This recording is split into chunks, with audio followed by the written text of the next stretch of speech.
he could trust that she would always do what was right and just. On the 12th of December 1474, Isabel received the news of her brother's death. Enrique did not leave a will, nor any officially documented record of his wishes for the succession. Some accounts claim that he verbally confirmed Princess Juana as his true heir on his deathbed.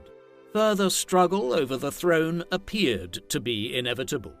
With the support of her council in Segovia, Isabel acted quickly. The very next morning, after receiving the news of Enrique's death, Isabel attended Mass in Segovia's Church of San Miguel. She entered the church dressed in a plain white gown to symbolize her mourning for her brother. When Mass ended, she emerged from the church dressed in an extravagant gown of rich red and bedecked in jewels. She stepped out onto a platform which had been hastily built the night before at the entrance to the church and was proclaimed Queen of Castile.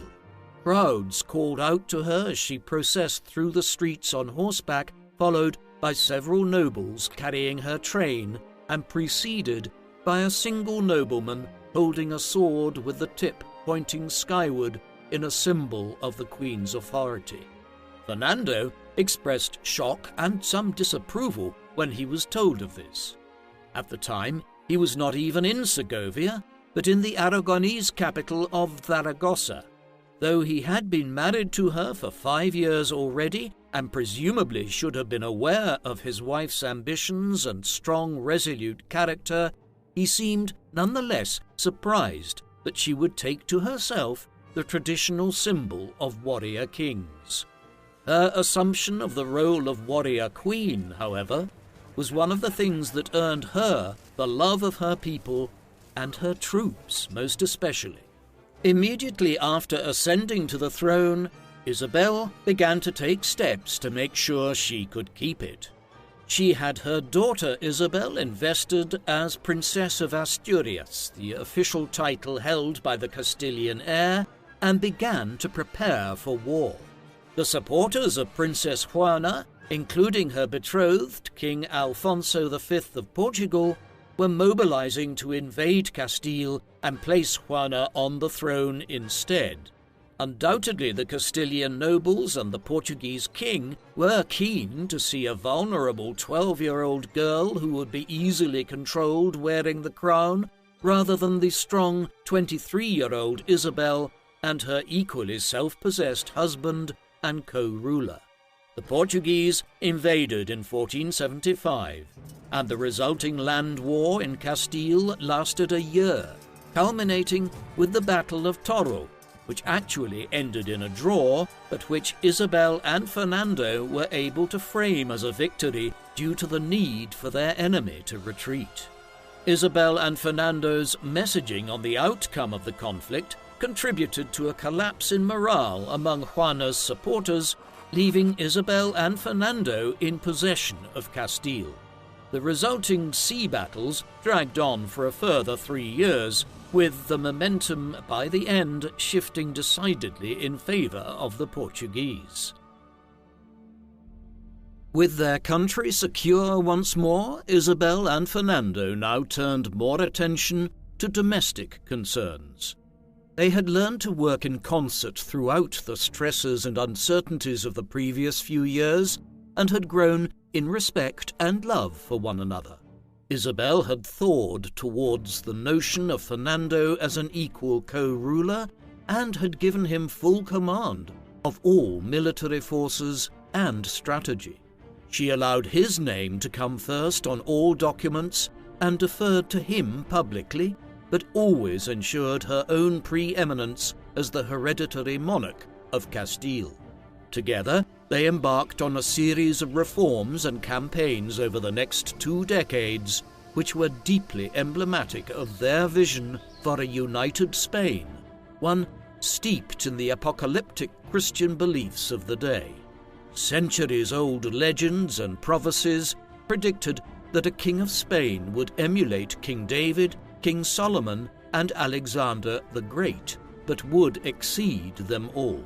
He would conquer barbarians, subjugate Africa, destroy Egypt, and by regaining Jerusalem, usher in a final and triumphal golden age before the coming of Armageddon. While this vision might sound rather vengeful and violent to many modern Christians, 15th century Spain had limited scriptural texts in circulation. It was extremely rare in 15th century Europe for anyone to possess a complete copy of the New Testament. In fact, the most common scriptural texts on the Iberian Peninsula during this time were the Book of Revelation and the Hebrew Bible texts of Kings, Daniel, and Ezekiel. These are all apocalyptic texts, and the virtues of justice and vengeance far more emphasized than those of mercy and love. Every monarch in Europe to launch a crusade during the medieval and early modern period vied with one another to be viewed as the potentially messianic emperor of Europe, whose coming had been prophesied. Virtually all of the reforms that Isabel and Fernando implemented through their reign can be viewed as efforts in pursuit of this millenarian goal. Beginning in 1476, Isabel and Ferdinand launched legal reforms with the establishment of the Hermandades, or police force. Provincial militias formerly controlled by individual nobles now came under direct royal control with the power to arrest, punish, and keep the peace. Crime rates plummeted.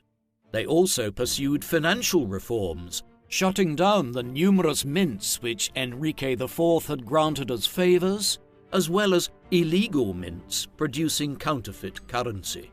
They travelled to southern Spain, to Extremadura and Andalusia to wrench trade, customs, taxation and law enforcement back into royal control and subdued the region's powerful nobles, using their greed and feuds to play them off one another and thus bring them to heel.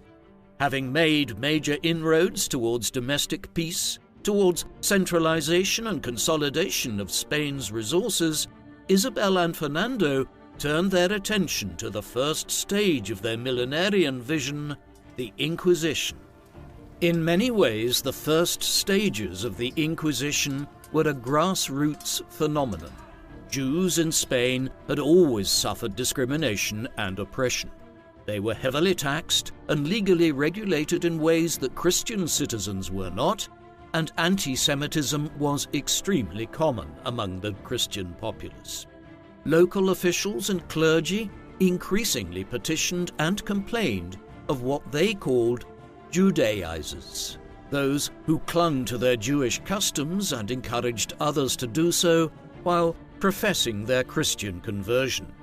The Inquisition began as a commission to investigate and instruct conversos, or Jews who had converted to Christianity, in proper religious observance. This sparked outrage, and many Jews and conversos fled to noble enclaves for protection. By 1478, Isabel and Fernando had established the beginning of the infamous system of inquisitors, secret informants, torture and execution by burning at the stake. The choices for Jews were either to leave Spain, convert and be reconciled to Christianity, or face execution. A key part of the millenarian vision for the Christian apocalypse was the destruction of the Jews. One of the Queen's chroniclers, Fernando del Pulgar, estimated that by the end of the 1480s, approximately 2,000 conversos had been condemned to death and a further 15,000 reconciled, a process which involved a public penitent walk and self-flagellation before an often verbally and physically abusive crowd of citizens. By the early 16th century, nearly 40,000 Jews who refused conversion had been driven out of Spain. This constituted a painful break with history. There had been Spanish Jews for centuries. They, along with the Muslim population, had contributed enormously to scholarship, intellectualism, medicine, trade, law, art, and architecture. Most of the officials at Isabel and Fernando's court were educated conversos. Isabel's own father's confessor was a converso. Both Fernando and Isabel themselves had Jewish ancestry. Isabel admitted that her actions had devastated the Castilian economy. As Jewish families fled Spain with their property and wealth, the annual revenues of Seville alone declined by a third. The wealth confiscated throughout the years of the Inquisition, however, brought the crown revenues in excess of 50 million maravedis. In June of 1478, Isabel gave birth to her second child, a son named Juan, who was proclaimed Prince of Asturias. The birth of a male heir bolstered Isabel's rule, and within a year, she and Fernando had negotiated an end to the war with Portugal. All of the reforms they had initiated during the previous few years now seemed to have been crowned by God's favor with the birth of a son and heir, signifying to them that even greater victories were surely on the horizon. Just 1 year later, in November of 1479, Isabel gave birth to a second daughter, Juana. By 1482, Isabel and Fernando were ready to launch the war against Muslim-held Spain, which represented the next stage in prophecy fulfillment, the eradication of Muslim rule in Europe. At the time, the Ottoman Turks had already made major inroads into the Baltic region of Europe, lending a sense of urgency to Christian crusaders. By 1483, papal bulls of crusade were being printed and distributed across Spain. Those that joined the Holy War or pledged money to it would be awarded indulgences or forgiveness of their sins without having to make penance. By 1485, Isabel had ordered conscription of all nobles, clergy, and local officials, including converted Jews and Muslims. Anyone who served would receive a salary and a certificate of service. If they refused, their positions and privileges would be revoked. The conquest of the Emirate of Granada took 10 years and obscene amounts of money, resources, and blood to achieve. Both Fernando and Isabel solidified their reputations as the warrior king and queen between 1482 and 1492. Year after year, town after town fell to the Castilian forces. Ronda, Baza, Malaga, and finally Granada itself. Artillery in the form of cannons, known as Lombards or wall breakers, were instrumental in these battles. Isabel was frequently present on the battlefield, resplendent in full plate armor on horseback with a drawn sword. While it was Fernando who led the soldiers into battle, Isabel was a nearly talismanic presence to her troops, who sometimes referred to her as King Isabel. Fernando was general and chief strategist, while she managed logistics and resources. She directed the requisition and distribution of food, weapons, and other siege resources for the tens of thousands of men serving in her armies, and organized remarkably efficient and mobile field hospitals to care for wounded soldiers. During the war to conquer Granada, Isabel gave birth to 2 more daughters, Maria in June of 1482 and Catalina in December of 1485. Despite the danger of an active war front, Isabel often kept her children with her while on campaign. Her eldest daughter, Isabel, now in her mid-teens, was her constant companion, and even her younger children remained with her, camping in tents with their mother mere miles from the battlefield. 1492 was a watershed year in Isabel's reign as well as in Spanish history. On January the 2nd, Granada surrendered. The peace treaty drafted some months later permitted Muslims and Jews who had not resisted conquest to continue living in peace. This promise did not last long, and within less than a decade, Jews and Muslims who refused conversion were expelled from Spain in their tens of thousands.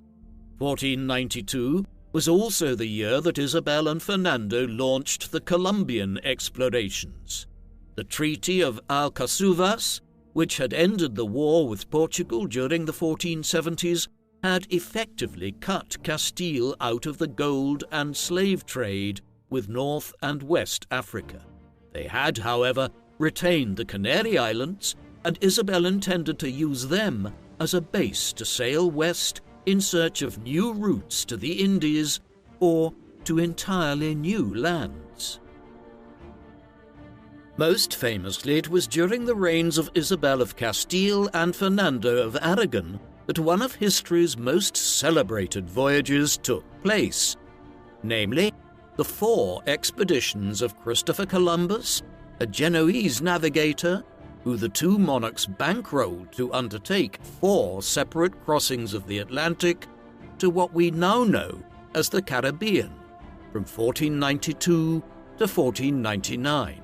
Although these expeditions are somewhat erroneously thought of as the first crossings to the New World, the first known landings having been undertaken by Viking explorers hundreds of years earlier, Columbus's missions were perhaps more important, as they paved the way for many more missions to the Americas, which would, eventually, result in the ultimate colonization of the immense continent, as well as the founding of the equally huge Spanish Empire, resulting in Spain becoming the most powerful country on Earth for some 200 years before it was eclipsed by the British Empire.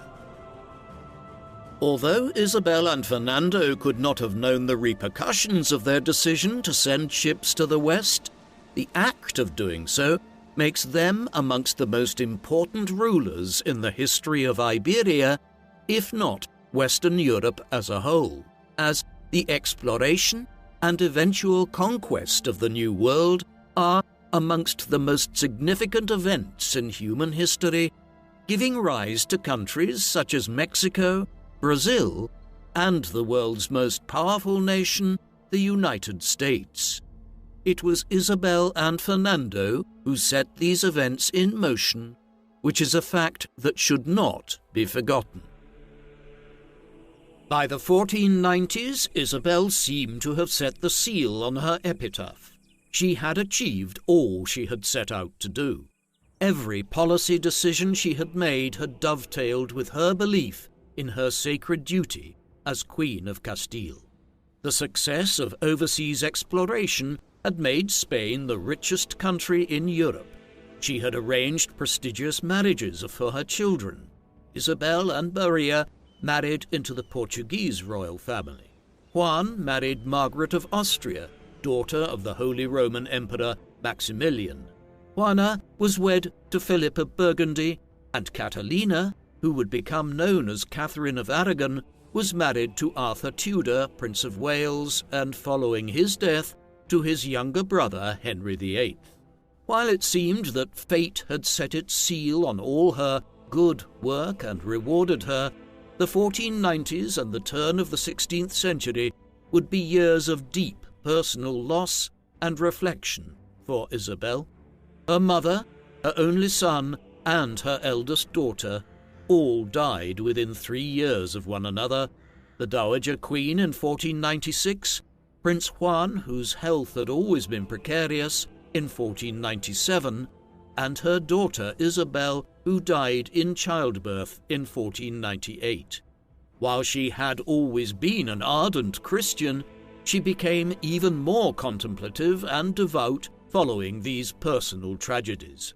While she was still the queen and could appear fierce and magnificent in her extravagant clothes and fabulous jewels, she was, despite her grand status and enormous wealth, most comfortable in a Franciscan habit, which she often wore privately. In accordance with her wishes, Isabel was buried in this traditional habit of Franciscan monks, which, it was believed, would help the wearer enter heaven more easily. Isabel began to sicken in 1502. The extremities of her body swelled, and doctors identified her illness as dropsy, or what is known today as congestive heart failure. She died on the 26th of November at the Royal Palace at Medina del Campo at the age of 53, having ruled for 30 years. She was succeeded by her daughter Juana, whose son, Charles, would not only become King of Spain, but also the Holy Roman Emperor. Fernando served as regent for Juana, known as Juana the Mad, although this attribution probably has more to do with her personality than with any actual mental health issues. Fernando died in 1516 and was buried next to his wife and queen. Long revered by the Spanish and other European Christians as an unofficial saint and servant of God, Catholic clergy during the 1950s began to advocate and campaign for Isabel's canonization within the Church. Such a process takes years, and Isabel was beatified, but her canonization process was halted by Pope John Paul II during the 1990s and has yet to be completed. The chronicles written by Isabel's court historians were constructed with a view to heightening the people's sense of her as a just and devoted servant of God and a Catholic crusader. Isabel understood that public opinion was a cornerstone of the power structure she had built, and in order to maintain it, she had to purposefully shape the way that her own people viewed her, as well as how history would remember her. Unfortunately, these efforts were a bit too effective, and the highly biased historical accounts which have come down to us from Isabel's court historians have helped to largely obscure our view of the woman behind the Queen, despite the fact that she was one of the most significant women in the history of the Western world. Most traditional historiography prior to the 20th century has treated Isabel of Castile rather romantically as the famously pious warrior queen. As historians have continued to explore and expand upon the impact of her life and reign over the last century, the long-term fallout from her policies have come to be seen as some of history's most terrible injustices. As a result of Isabel's zeal and pursuit of a fully Catholic Spain, reclaimed from 700 years of Islamic rule and religious plurality, she would institute the Inquisition and expel from Spain all Jews and Muslims who refused conversion. In pursuit of the goals of economic expansion and continued Christian conversion, Isabel launched the beginning of a centuries-long process of conquest, which ultimately led to the dispossession and subjugation of indigenous nations across the Americas. The monarchies of Portugal and Spain, both of which Isabel descended from, instituted the first infrastructure and trading relationships with North and West Africa, arrangements which would eventually evolve into the European colonization of Africa and the enslavement of approximately 15 million Africans over the next 4 centuries. Because the effects of policies instituted during Isabel's reign are still being felt today, this makes the detailed study of her reign an important academic and social pursuit. The history of elites and power brokers like kings, queens, and aristocrats is often criticized for vesting entirely too much influence or importance in the role of elites and ignoring the often grassroots nature of movements, ideas, and change. This is true to a certain extent, yet partly owing to Isabel's expansionism and evangelism, there are nearly 2.5 billion Christians in the world today, roughly half of whom are Catholic, and Spanish is the native language of 500 million people, second in numbers only to Mandarin. Yet, despite her undeniable significance, what do we really know about her for sure? She was strong, intelligent, cautious, yet brave, deeply pious, yet also pragmatic. She was a consummate politician, a legendary strategist, and a larger-than-life inspiration to her troops and her people. Beyond these admittedly vague attributions, we know very little, as Isabel's skill at moulding public opinion was as legendary as she herself ultimately proved to be. Interestingly, however, there is far less academic literature written about Isabel in English than about Christopher Columbus, whose explorations she financed and the fruits of which she promptly claimed for herself. Perhaps another reason why she has remained a shadowy figure and even something of a footnote in elite histories in the English-speaking Atlantic world was because she was a great woman rather than a great man. Recent scholarship in women's history has emphasized a previously overlooked and surprising fact about late 15th century and 16th century Europe. It was an age of queens. On the surface, only Isabel I of Castile and Elizabeth I of England seem to stand out, since there were only a few other queens regnant during the period, and most of them faced political opposition to their rule or questions about their legitimacy.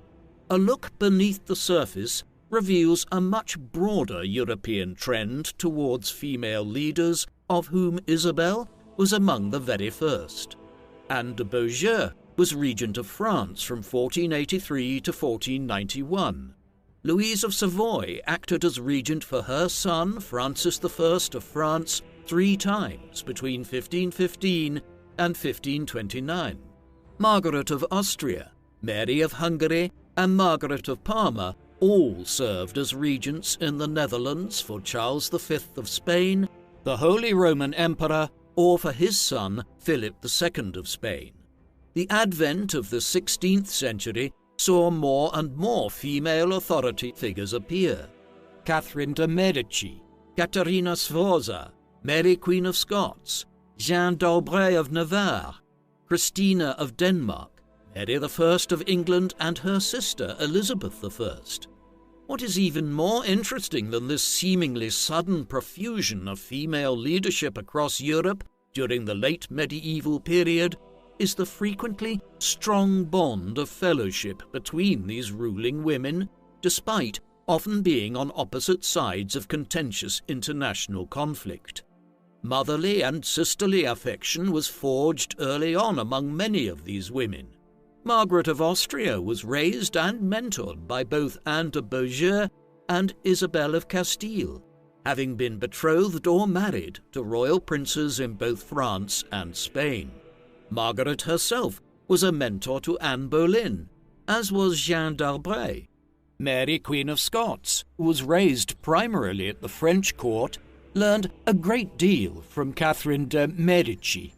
Catherine of Aragon, daughter of Isabel and former sister-in-law to Margaret of Austria, maintained a concerned and loving secret correspondence with another sister-in-law of hers, Margaret Tudor, Queen and Regent of Scotland, despite the fact they stood on opposite sides of a savage war with England. Similarly, Louise of Savoy and Margaret of Austria, who grew up together at the French court, famously negotiated the Ladies' Peace of Cambrai between Austria and France on behalf of the respective princes for which they served as regents. Ladies, they reflected, can easily come to the table with one another without sacrificing their honor, unlike princes and kings. The long-standing relationships of European royal women connected by blood and marriage often made diplomacy a smoother process. Following the death of Elizabeth I, the age of queens appeared to have ended. Numerous European male scholars and writers on politics and law had begun to write vehemently against female leadership during the 16th century, a century in which the continent had been virtually ripped apart by religious wars. Most women rulers who confronted these problems in their countries attempted to stem the tide of instability and violence by demonstrating and encouraging tolerance for religious freedom. The widespread failure of this tactic reinforced the claims of those who opposed female monarchy on general principle. Isabel was among the few exceptions to this rule, and her enormous zeal for Catholicism does much to explain why Protestantism made few inroads in Spain during the century after her death, and was thus spared much of the Christian division that shook the rest of the continent. After the death of Elizabeth I, Europe saw only 4 queens regnant over the next 3.5 centuries: Queen Anne of England, Maria Theresa of Austria, Catherine the Great of Russia, and Queen Victoria of Great Britain. Not until the mid-20th century would female authority figures begin to proliferate once again and begin to exercise power to a degree approaching that of the late 15th and 16th centuries. Isabel of Castile is, without a doubt, one of the most important and consequential women in the whole of human history. Without her, it is, perhaps, doubtful that peaceful union between Castile and Aragon would have happened when it did.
Thank you for watching People Profiles documentaries. Please subscribe if you haven't already, and don't forget to hit the bell icon to get notifications so you never miss an upload. If you would like to watch our videos with no adverts of any kind, listen to audio podcast versions of our videos, discuss history with other People Profiles fans, and much, much more, go to peopleprofiles.com and become a member for as little as $2 per month. Members can also receive discounted merchandise, behind-the-scenes material, and a credit in our videos, along with much more. So, please support us in our work in return for exclusive offers at peopleprofiles.com via the link in the video description. Thank you very much for watching.